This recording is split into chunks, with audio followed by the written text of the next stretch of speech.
we will have options, and I think I may need to use different options based on the patient's goals, based on the approaches, or how they're doing during the therapy. I may have to add something on based on whatever, and it is possible that we find that the safest way to do things is to do this approach is with an adjuvant. At this point, we don't have that, but for now, I think it's all about the patient goals. And I agree. Ironing those out from the very beginning.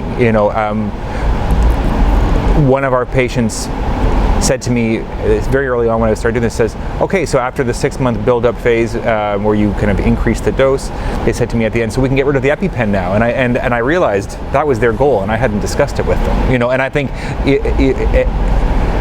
whether I got them there with using an adjuvant or I got them there doing whatever, it didn't matter. Their goal was to get rid of the EpiPen, and we did not meet that goal.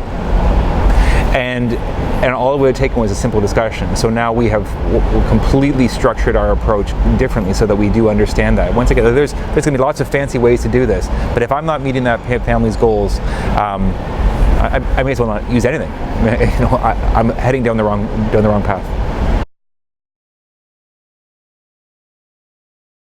The fun of the debate, I think, is, we want to make sure that if I am picking a therapy that is costly and that is labor intensive and that is potentially lifelong, I need to know whether those patients are truly allergic. The other side, and I think that's true. I mean, I think that there is a lot going into this, and our diagnostic criteria and our standards are actually, I think they're not great. And I think part of that, say for example, is the fact that for years we were able to just say, once again, I can see you in 2 years, we'll see what happens. And we have never had to commit. Does that make sense? We've never had to commit because avoidance is relatively easy. No, not easy, I shouldn't say that, I don't want to minimize it, but it's a relatively neutral path anyway. So, not neutral, but you get what I'm saying. But a surgeon, for example, could never say, you know what, I think you have an appendicitis, but you know what, maybe not. Come back to me in 2 years, or a cancer or something like that. Come back to me in 2 years. I'm not quite sure. So, before they open that patient up, they need to know what their diagnosis is, and I think that the same thing applies for us. But we haven't had that pressure before this time.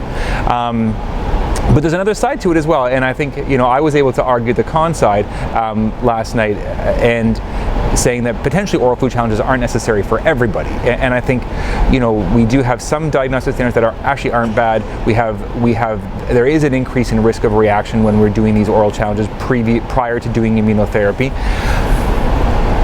But at the end of the day, if I discuss this with my patients, and their goal is that they don't want to do the oral challenge and they won't do immunotherapy if I insist on them doing the oral food challenge, then once again, during that shared decision-making meeting, we can address that and determine if this is really what is aligning with their goals. And so it was a fun discussion to have. I don't think there's a right answer here.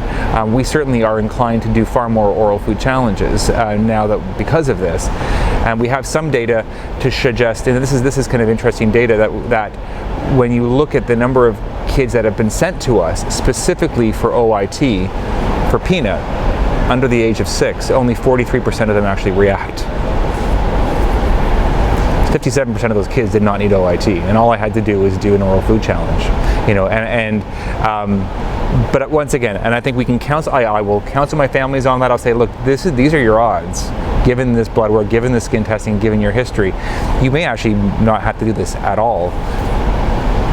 But if in the end the family decides that they don't want to do an oral food challenge, and that is the factor that will determine whether they do immunotherapy, I haven't done my job if I deny them the possibility. So it's an interesting discussion, I think.